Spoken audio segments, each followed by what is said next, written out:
Jazzcast Pros. Hi. Hi. Look at us. Kelly and Kelly. I'm Kelly. I'm Kelly. So, Kelly, how are you today? I'm doing... had a rough day, but grateful for the support of you and our team and Bossy. And have to realize you can't always make everybody happy. You are not a taco. I am not a taco. I wish. Cannot make everyone happy. Mm-mm.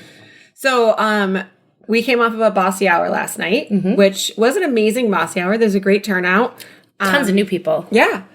We had some cocktails made by Alt Bar, which is non-alcoholic spirits, and Jordan hosted over at her salon, Need Salon. And it was funny because this morning I was thinking about all the amazing topics that got covered. Like we were there for what, 2 hours? And we talked about leasing agreements. We talked about contracting and commissions and like charging for what you're worth. Accounting. We talked a lot about accounting and how much we all hate taxes. Talked about one of our members had to go do a presentation at a state university and some really horrific racist comments coming out and how she was able to handle that in the moment and then have to perseverate for 2 hours while she drove back into town and then unload on us, which was great because that's what we're there for. Yeah, we talked about insurance and what happens when there's a disaster. We talked about exit plans and retirement. I mean... And new businesses. Because there was a woman that came in that just got her LLC and will be opening her business soon. So, and it was like legitimately amazing. And I was like, how do I post about this and like share my feelings with everyone? And then I got online and we are starting our new structure of charging for membership. And 2 different people asked me if I could explain the benefits of what they're paying for. And I was like, well, for $100, that's what I got last night. Yeah. Or like, what are you getting a cost per click on a Facebook ad or a Google ad because you're coming in front of 20 people and not only talking about your business, but also getting help in your business. Like, I'm like, how do you quantify that or qualify that monetarily so people understand it? So today we got to come off last night and now we're interviewing Megan. We have a big Bossy week. We had a Bossy meeting on Monday and a happy hour last night and then a podcast today. And a pop-up tomorrow. For social media planning. But what is it worth? Anyways. Exactly.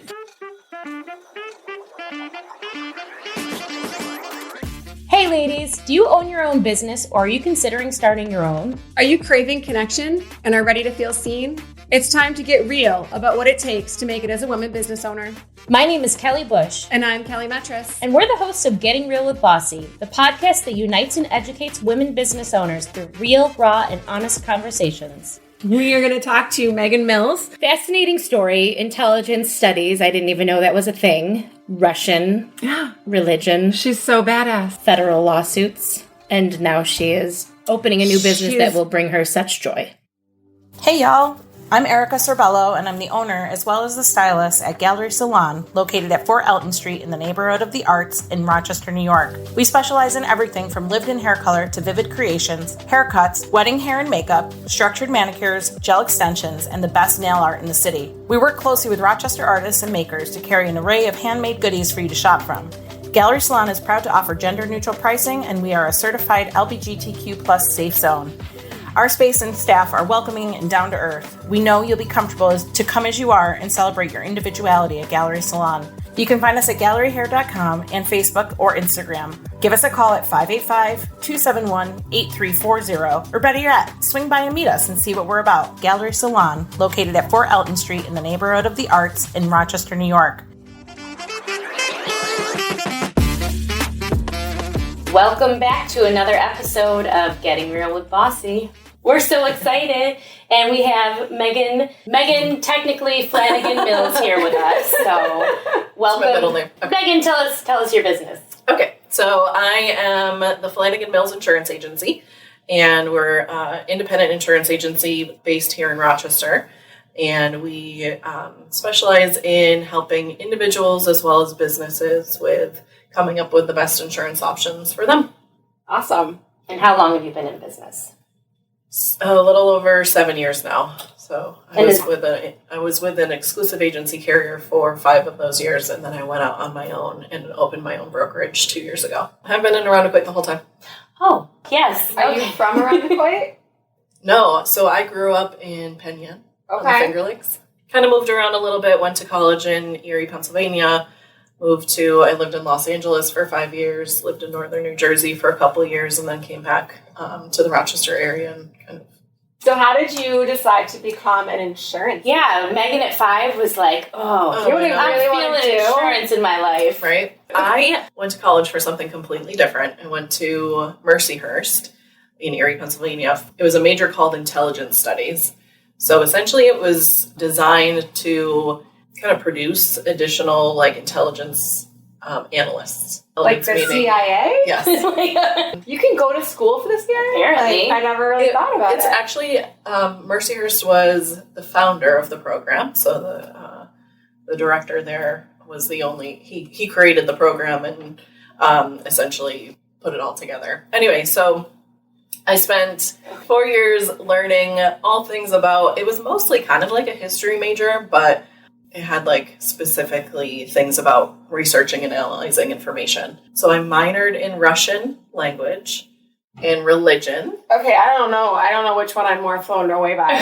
But you majored essentially in the CIA. And you minored in Russian and religion. And religion. Just to throw something easy in there. Yep. Because religion's just like a cakewalk, right? Yeah.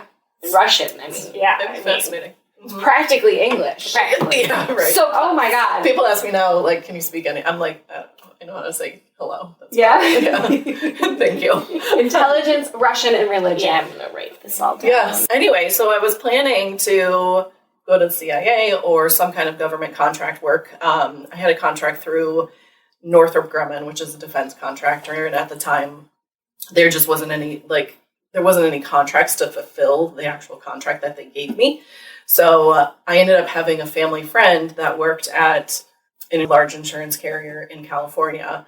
And she's one of those people that you're just drawn to. You know what I mean? Very magnetic.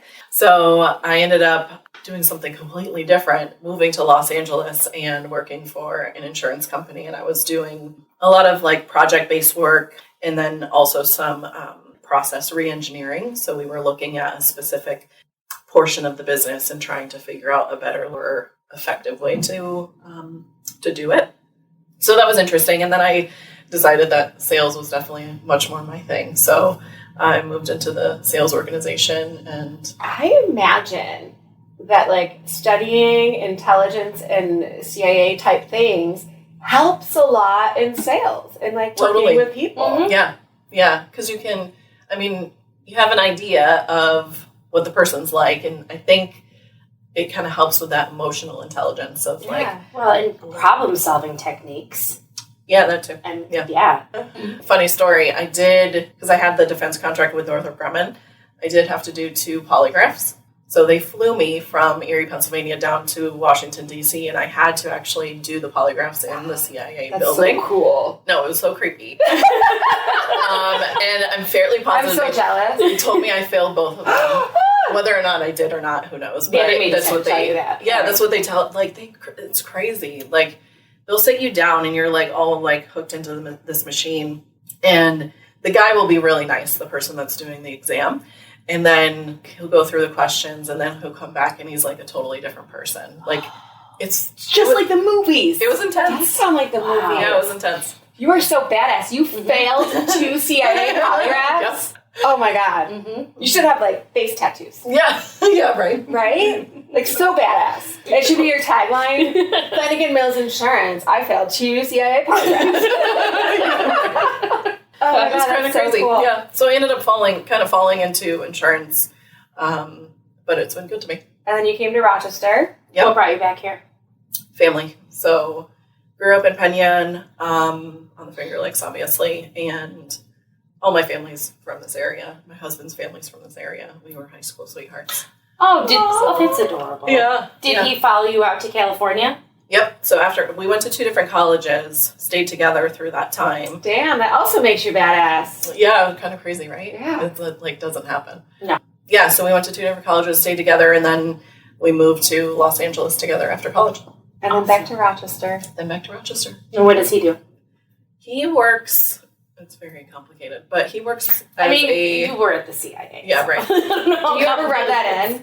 No. Like, remember that time I had to go to the CIA? I was every argument. I tried to forget Should I it. pull out my polygraph machine? Because I've been practicing. It's so creepy. I try to forget it. No. It's funny because while they were doing like the security clearance stuff, they came to my dad's house and like asked my neighbors around there, like, who is this person? Do you know them? Like, are they a partier? Like, all this crazy stuff. Wow. It was wild. Oh, that is starting to sound creepy. It is, right? It's creepy. not as cool as I thought. Yeah, it's creepy. a little creepy. Anyway, so he works for a IT company, and he does what's called problem management. So essentially, if an IT system breaks down, he works with them on trying to figure out the reason, and they call it root cause analysis. And I'm going to make that my new job title. Because, I mean, that's Problem just manager. Problem management? Like, it's most of what I do. Totally. So is that the t-shirt of the day? That's the new t-shirt, even though we can't use that. It's her husband's. That's But okay. He doesn't care. problem management is, like, essentially what we all do. Yeah. We all sell different things, but we're just problem managers. Mhm. Yeah, it's actually Director of quite problem true. solving. Yeah. So you were an agent, and you Yes. ended up opening your own business. Yep. So I was with a large carrier as an agent. So it's still 1099, but I was contracted through them to sell their products. Decided that it wasn't exactly what I wanted. So after 5 years, I left that particular company and opened my own independent agency where we essentially broker business. So we've got about 15-ish different carriers that we work with. So we have, I think it's better from a customer standpoint because we're working for the customer, not for the company.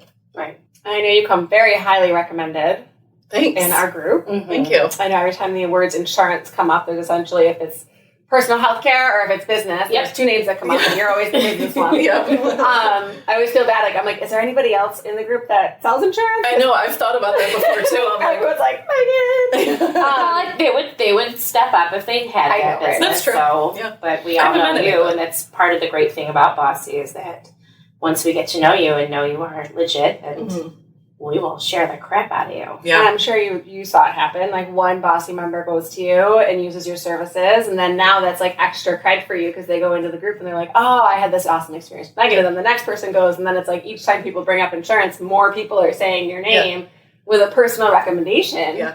And that's what I love about the group. I do too. And I think it's funny because I'm in like other groups too. And I feel like I've gotten more business and support for my business with people in the Bossy network. Even if I don't know them as well as some other people, it's pretty incredible. You went independent to ownership. Yes. Seamless transition, right? I mean, one would think. What was the most surprising thing? Because I worked for the business I now own Yep. before I bought it. Mhm. And I think that's a little bit different of an experience because you can look around and, like, especially when you're in that transition of, like, knowing that you're going to do it and, like, pick up on a lot of things and really come in a different perspective, especially that first day of, like, where you want to be versus where the business was. Right. So I think for me, it was pretty like easy because I already knew insurance. I already knew the products. And I mean, auto insurance, yes, there's plenty of different carriers and some things are different, but like auto insurance is pretty much auto insurance. It's not that complicated. I think for me, it was really just a large learning curve on switching from just one carrier with X amount of products to this whole boatload of people that I needed to, learn their products and learn their systems and that kind of thing. And you brought in employees? At the time, I had 2 employees Okay. that were mine because I was a 1099 independent contractor with them. So they were mine. They essentially came with me. Awesome. Yeah. I stayed in the same location. We have businesses that have ebbs and flows and times of the year that we're busier and not busy. And I think for us, it's incredibly stressful. For you in insurance, like that's completely different, isn't it? Isn't there like weird times where that's a hassle and that you're I don't know, I feel like I talk to anybody, whether it's business or personal insurance, there's a season that is incredibly stressful. Yeah, I mean, I don't see like a specific season, but if there's like a major weather thing going on, we tend to get a lot more influx of claims and questions and things like that. So maybe like the winter, generally you would think that like the holidays would be kind of like slow because no one wants to talk about insurance. But actually, we had one of our best months last month in December. Oh, wow. The first thing I think of is that everybody's buying their family members' cars.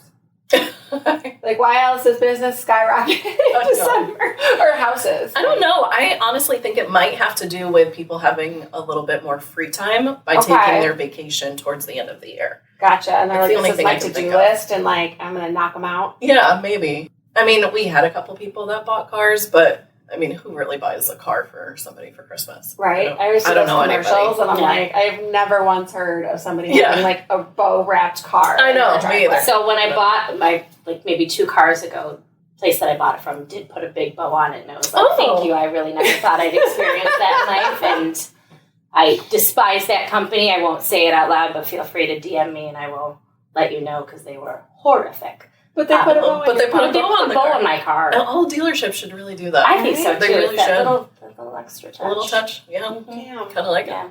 But anyway, so yeah, I mean, from a business perspective, one of the nice things about insurance is that some of those ebbs and flows are a little bit more smoothed out because we still get renewal income. Right. So, you know, I can write a ton of new business one month and none the next month, and it's not as much of a hit, you know, from a financial standpoint. Sure. Because I'm still getting some renewal. I just learned something else. I didn't realize that you got the renewals. Mm-hmm. And you would think it would just be one contract. So, yeah, I know. It's different than some other carrier or some other types of business. Like life insurance is a little different. But, yeah, that's where really insurance agents don't really make their money on new business. It's really renewals that you can actually make money on. So you want to retain as many people as possible. Right. So going back to your CIA training, it's that keeping those relationships and knowing how to work with people because that's where the bulk of your money is coming through. Exactly. Live it, love it, lime it with Salena's Mexican restaurant located in the Village Gate. Open Tuesday through Sunday for lunch and dinner. Dine on delicious homemade recipes while catching up with your favorite staff. There is a happy hour every day at the bar. And don't forget that kids eat free on Wednesdays with the purchase of an adult meal. And remember, you can't make everyone happy. You are not a taco. The Union Tavern is a beautifully restored building with a rich history and views of Lake Ontario. Featuring New England favorites and hearty comfort food, everyone will have a favorite dish. From large groups to intimate dinners, there's plenty of space to celebrate special occasions.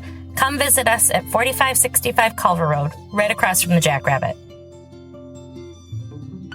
If you've been thinking about starting a podcast and you want to include interviews with people across town, Riverside.fm offers unbelievable high-quality recordings regardless of your or your guest internet quality. And it also gives you separate audio and video tracks for each person speaking. And unlike Zoom, you don't have to install anything on your computer, and your guests don't either. Head over to Riverside.fm and use promo code JazzyCast to get 60 free minutes of recording and 15% off a membership plan.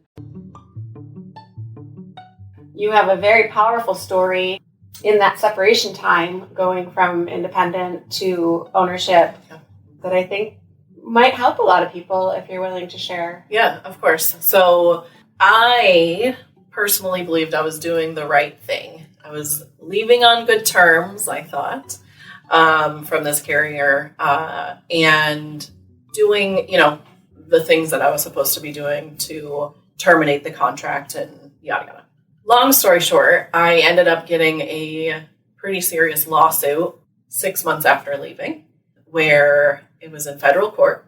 So really ugly. So once I secured legal representation, I was then essentially restricted from talking to or helping any of the clients that I had previously worked with. In your new business or in the new business? Okay. So, damn, I couldn't. Yeah. So It's called a injunction. Okay. An injunction essentially is like a business restraining order, is the way that I was explained.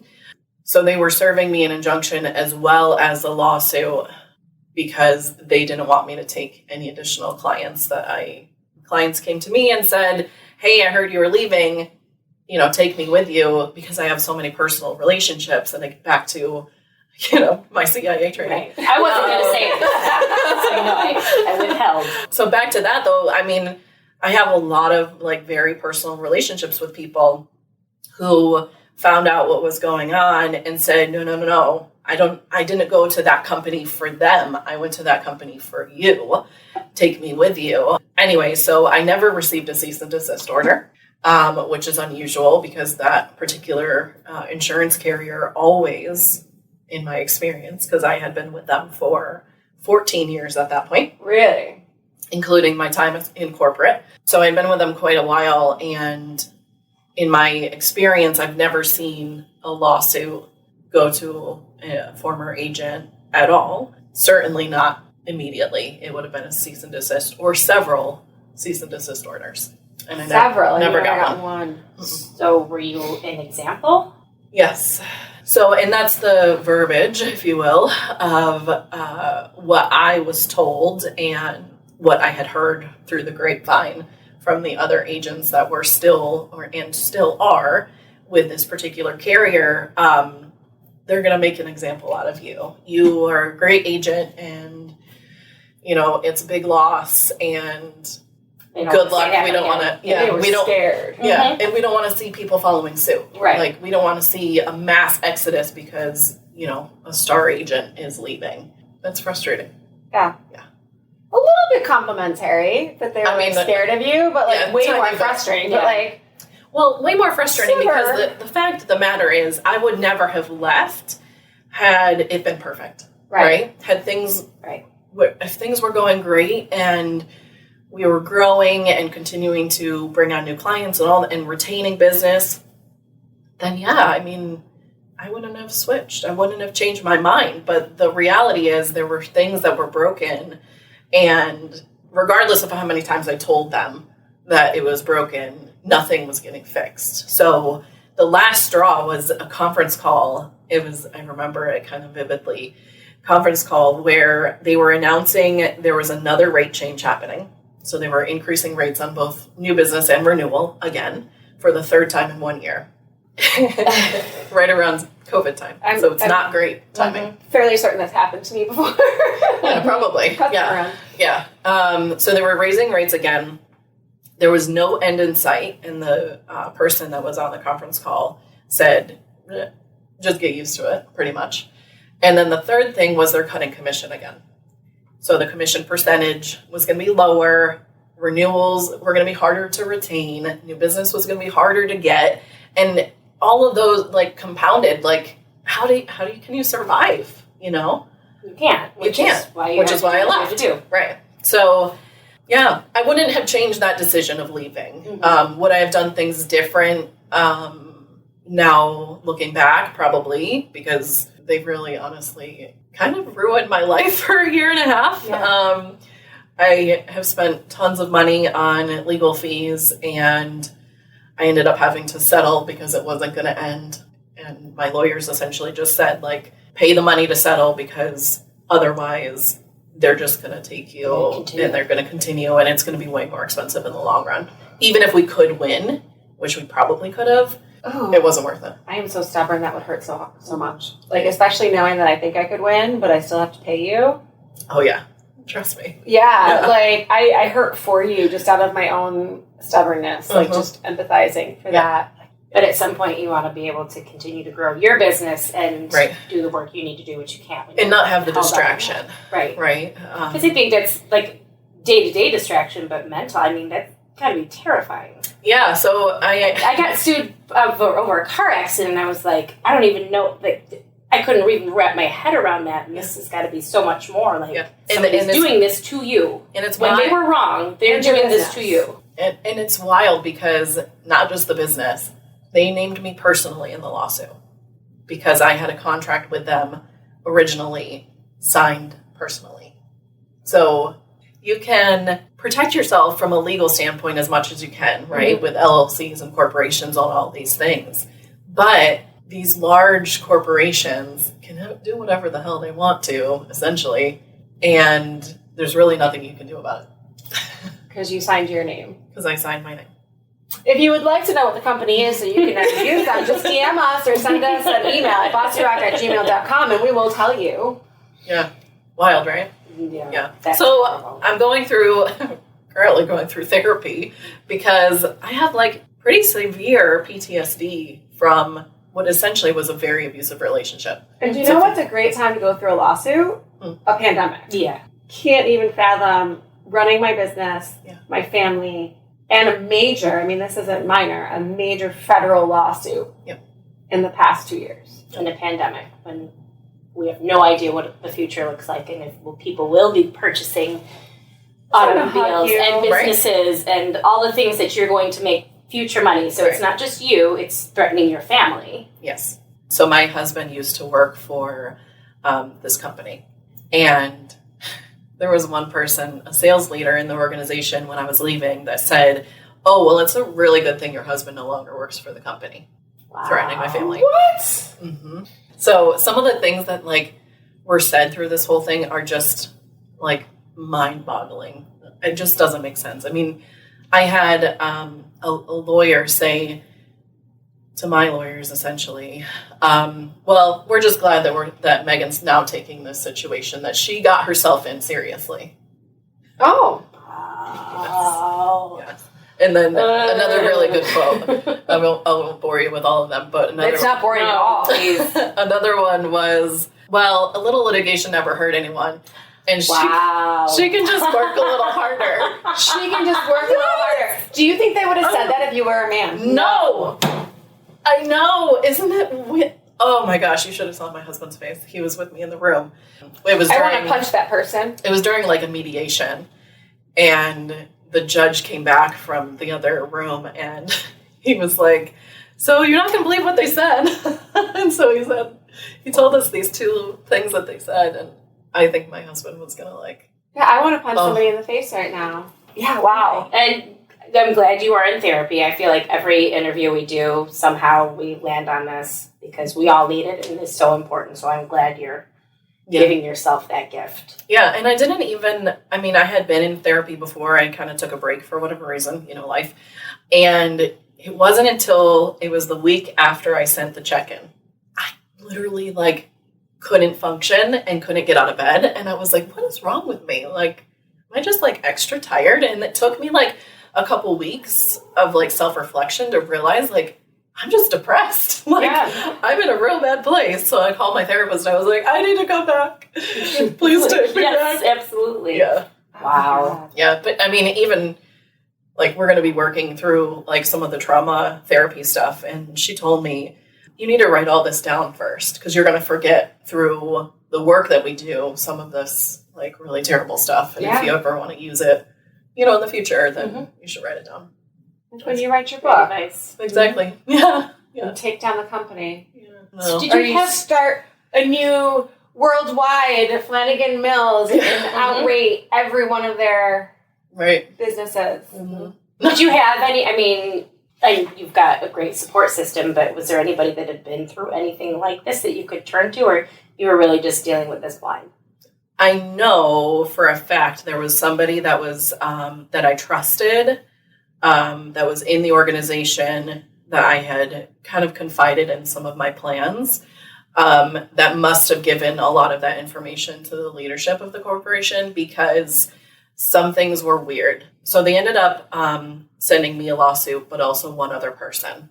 Now, over the course of the entire state, it's never happened before. My lawyers looked it up. They had never served a lawsuit to anybody in New York. So very strange, but I have a feeling it was because you confided in, and it was because of that, and because I said well, it would be pretty discriminatory if they came after me and not anybody else.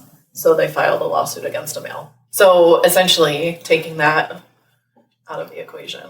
Wow. Yeah, but there were so many people who left prior to me and even after me who have done the exact same thing. So you were the example. Yep. You're done with it now? Everything's settled? Yeah, so we, it's done. Over. Does your business insurance cover any of that? No, because... As the insurance one. I know. Trust me, I have all of the insurance. None of it covered it. And it's really because it's a contractual dispute. Kind of loopholes. But, yeah. I'm pretty sure they knew what to do in order for it to not be covered under any policy.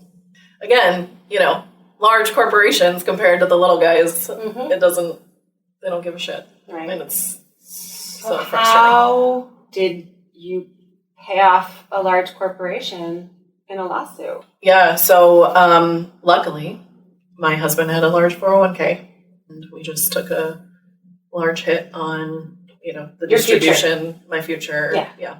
It's interesting You because... just need to work a little harder. Mm-hmm. So when we were in this... I know. So when we were in this mediation with this judge, he was a federal judge. We're trying to mediate to get this to just go away. And he came back and said, this person is really, hurt over you leaving. And it's crazy because I didn't know the person. But they're it is very personal. And I started to cry after he mentioned you can work a little harder, a little litigation never hurt anybody. I started to cry. And I try not to cry. So he said to me, if you have to pay them, where is that money going to come from? And he said, do you guys have children? And I said, yes, we have 2. And he said, it's going to be their college funds. And of course that made it even worse. Mm-hmm. Yeah, but it's my future. And it's hard-earned money that we've worked so hard. Yeah. It's not like it was a gift. Right. It's your money that you saved. And it's nothing to them. No. Yeah. Nothing. Hey, if you're enjoying this episode, check out the Healthy Illness Podcast with me, Kelly Marie, as we build healthy relationships while living with mental health conditions. I'm diagnosed and live with borderline personality disorder, major depression, and generalized anxiety. And despite those diagnoses, I've been able to live a full life. I have healthy relationships, a great career, and my mission is to help you do the same. So join me for Healthy Illness Podcast. New episodes every Monday on the Jazzcast Pros Network, found on the podcast player you're listening to right now. Be the light. So what's the advice you would give somebody in your shoes leaving a company and starting their own business? Could you have done anything differently? Yeah, I think I could have been a little bit more cautious on talking to certain people. I could have been a little bit more cautious and proactive about having people sign something saying that I didn't approach them. But that doesn't necessarily mean it would never have happened. Right. My advice probably would just be follow the contract to a T. Otherwise, you're taking a risk. And it sounds like this definitely was a situation where they were choosing to make an example of you, but this could happen to other people. So it could. Was it a non-compete? It was a non-compete, but they also named all sorts of things in the lawsuit, like non-compete, non-solicit, breach of contract while I was still under their contract because I had to give them 3 months written notice. They wouldn't allow me to cancel the contract any other way. During that 3 months, I was essentially set up. And trade secrets, infringement, all sorts of things. But yeah, I would probably give advice to consult with a lawyer before taking any. Yeah. Mm-hmm. That's good advice. Document all of those bad practices that you're observing that's making you want to make this transition.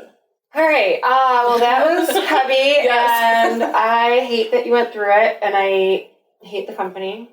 I'll never use them. Mm-hmm. But on a more positive note, you have exciting things that you're doing in addition to. Yeah, this isn't your only passion. Insurance and Russian and religion and CIA. Tell us about what's next on your plate. So I've been flipping houses for a few years. I like to call it rehabbing houses because flipping sounds negative. Rehabbing houses for a few years. And just as a side note, one of the whole reasons that I even had to get into that was to supplement my income from the business that wasn't working. Anyway, we won't go there. For 1 second. Yeah. Rehabbing houses started because you needed to actually make an income when you weren't. Imagine that. Anyway, so rehabbing houses for a few years, really love it. Love the design portion of it. Kind of don't want to put my personal finances on the line anymore because my credit score is like terrible. So Did the lawsuit affect your credit score? In the fact that I had to take out loans because of the legal fees, yes. Okay. I'm planning to start a remodeling company, an interior design company. So my idea and what I would like to do is work with individuals who maybe love their house and just want a facelift. Kind of essentially what a flip project would be, where we kind of use the existing structure and make it more usable and, appealing to whoever is hiring me. So I essentially will do the design portion. I'm currently taking an interior design course through the New York Design Institute, and I'm taking a course in SketchUp, which is essentially like the 3D modeling things.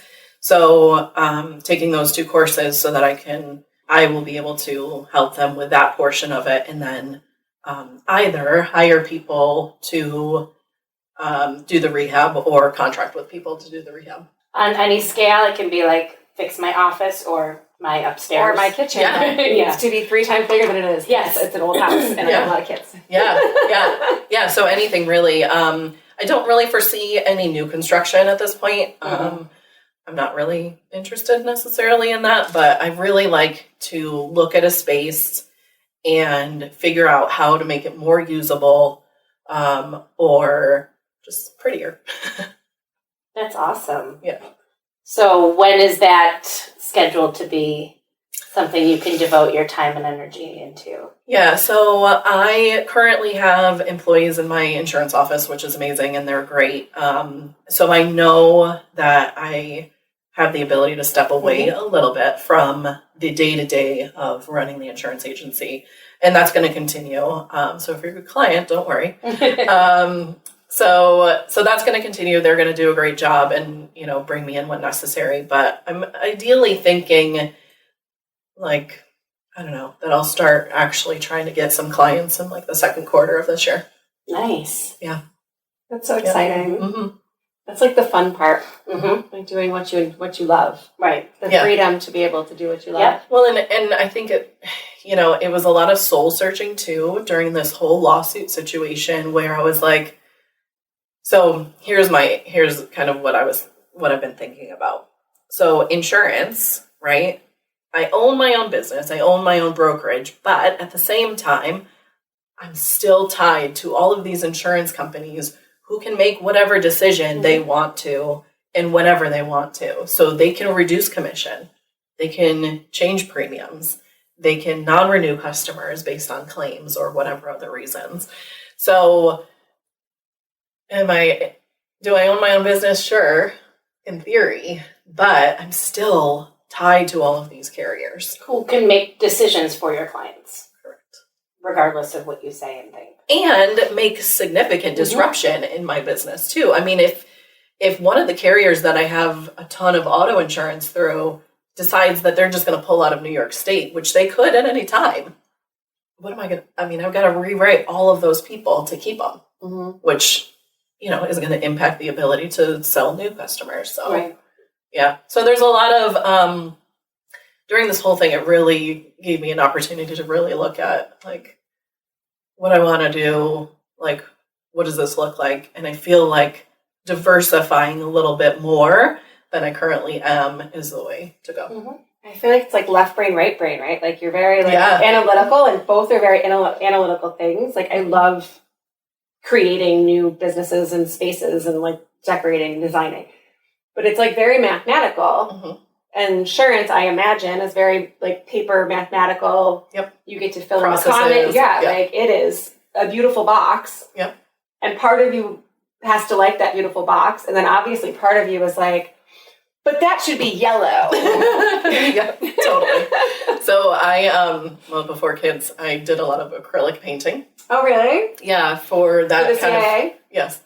for that kind of creative outlet for myself. And now I'm like, how can I turn this part of my creativity brain into something that can help? Have you taken up painting at all acrylic wise? I did, yeah, I've done acrylic painting like since you've recently? Like recently? Yeah. No, not since I've had kids. Yeah. It's just so cool. They are. But if you come to my office, I have a very large canvas in my office that I painted. Nice. Yeah. Isn't that nice though? That it's something you created. Yeah. People are often like, "Oh my gosh, I love that," and then my team will be like, "Oh, Megan did that." Right. Yeah. Oh, you're so well rounded. Well, and I think it's kind of making me flash back to Denise's interview, where there's the thing that you're clearly very skilled at insurance, but that doesn't always have to be what you do. It doesn't have to be the only end, thing, right? Right. And you can also do something you love, and it's great that you have the opportunity to do that. And as horrible as all of that is, that happened, it may have also helped you get to this point where now you're moving into this next business idea, doing something that you love. 100%. And I don't know if I would have gotten there had this all happened or had it not happened, because it was really stemming from my therapist that said, the beginning part of this, and she was the one that said to me, you own your own business, but all of these people are still attached to you. And I'm like, oh shit, you're right. Right. I mean, I honestly feel that way often at work. I mean, business is, when you're tied to consumers, you're selling something that somebody else, unless you're making your own product and selling it directly, somebody has control, like eggs. Mm-hmm. Oh, I know. You know what I mean? Or when beef prices skyrocketed because corn went up, because we had an issue with limes for a while because a cartel took over all the borders and was not letting the trucks come through, so limes were $1 a piece. We couldn't get fingerling potatoes for a month. Just that type of potato? Because that person made that decision, and now you're like, oh, I'm just purging money on limes because there's a cartel fight in Mexico. Right. So you're constantly on all of the I don't know, it's like a string puppet. And you're always going to be, right? You're always going to be tied to other people, because there's never going to be an opportunity where you're unless you're doing something without creating something from scratch that you've already, and you've created all of it, and you grow the product, and you bottle the product, and you sell the product properly. That's a little bit less. Well, think of people that couldn't get glass, and that everybody was doing their own stuff at home. Nobody could get mason jars, so there's it is never truly your own. Right. You're relying on something. You're relying on something. In insurance, you have to rely significantly because that's your only. That is the only thing you're selling. Yeah. So that's the challenge. Do you have a name for this new business? So yes, it's going to be called Reimagine Remodeling. So reimagine your space. Reimagine what. It's like love it or list it. Yeah, I never want people to list it. I'm like, you're dumb. Yeah, you have this so beautiful. Fix it. Yeah, I know. So. I always root for the love it. Mm-hmm. Yes, but it's so that shit also drives me a little crazy because it's so dramatic. So dramatic. And I'm and she's always like, "Oh, I've got this new thing to tell you about." I'm like, can we put a contingency in your budget a little bit, and then we won't have this terrible conversation? Dentist plays HGTV. And I don't have cable, so I don't really get to watch that stuff anymore. And so the last time I was at the dentist, they had some remodeling show on, and I've done enough spaces between my houses and the businesses that I have a general idea of stuff. Yeah. And I'm laying there, they're working on my teeth, and I'm trying to yell at the TV, and I'm like, that's not how that works. You're making that up. And this you saw that on the first day we saw you notice that. Right. And I'm like, this is during COVID. That's totally lying. And you can't talk because they're cleaning your teeth.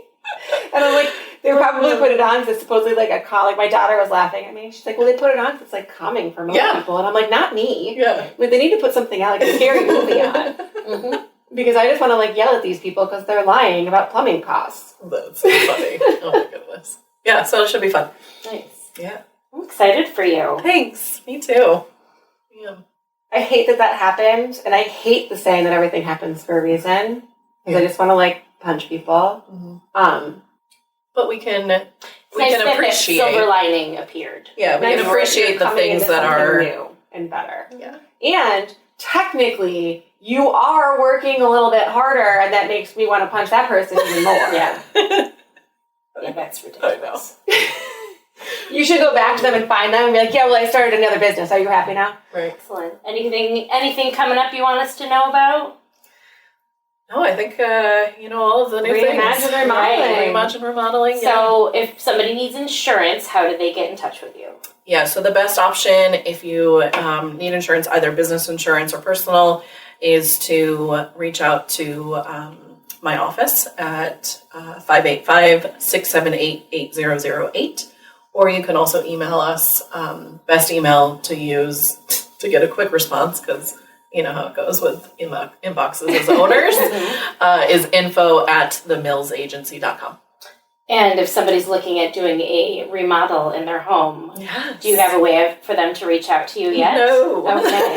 So reach out to us at bossyrock@gmail.com and we will get you in touch. Yes. And also, if somebody is finding themselves in a similar situation, reach out to us at that email and we will reach out to Megan and maybe we can offer you that support. Yeah, and I was going to say as well, if anyone is in a situation where they're like, they just want to pick my brain on more details on what happened exactly and all that kind of stuff, I'd be happy to chat with you. That's awesome. Well, thank you so much for being here. Thanks for having me. This was fun. Megan. Yes, absolutely. I hope you guys enjoyed talking to Megan or hearing from Megan. Any women business owners out there you love and respect and want to give a shout out to? Liz Ortolani, I love. She's our other bossy insurance person.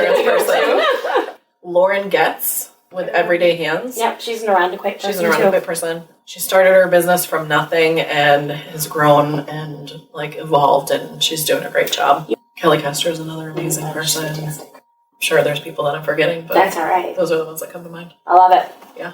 Thank you. Mm-hmm. All right. Thank you so much. So Megan. Wow, another fascinating story. I know you hate it all happens for a reason, but I hate it. I know. But those silver linings are so often missed, and she saw it and ran with it, and I'm glad she had a therapist that helped her get to that point too. I can't imagine. Mm-mm.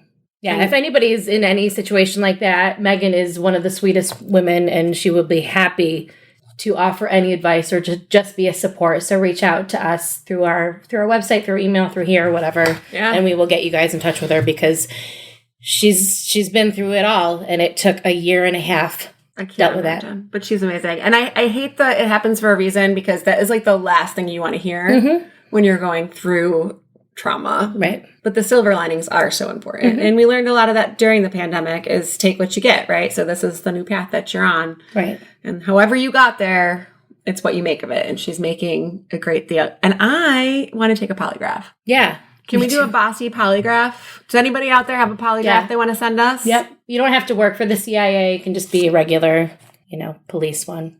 I don't know. Do the police have the detective, I don't know. I see it on Law and Order every once in a while. Yeah. Failed 2 polygraphs and survived a federal lawsuit. Right. Against big business. Mm-hmm. And is still operating that business. Yeah. Because I think a lot of times when that situation happens, it's easier to just fold. Yeah. And she didn't, because she had a commitment to her clients because of her training at the CIA. We have a lot planned for this year, and keep up with us. Follow us at Bossy Rock on social media. You can reach us at bossyrock@gmail.com. Again, BOSSYROC. Because if you're not from Rochester, New York, you probably don't know that rock is only spelled ROC. Yeah. There's no K. We're the K. We are the K in rock. Yeah, we've got a lot of great things happening, and we're gonna tell you all about it in the next couple episodes, and what we're doing with Bossy, and what we're doing with our future as business partners, because we've got a lot of really neat things that we are going to tackle this year. So we're really excited about that, and we're happy to bring you along on the journey. And if you want to join Bossy, bossyrock.com/join and join our team. Yep. Thank you. Thank you. Be brave. Be bold. Be the boss. Be the boss. This podcast has been brought to you by Gallery Salon, where beauty and art collide. You can find out more at galleryhair.com.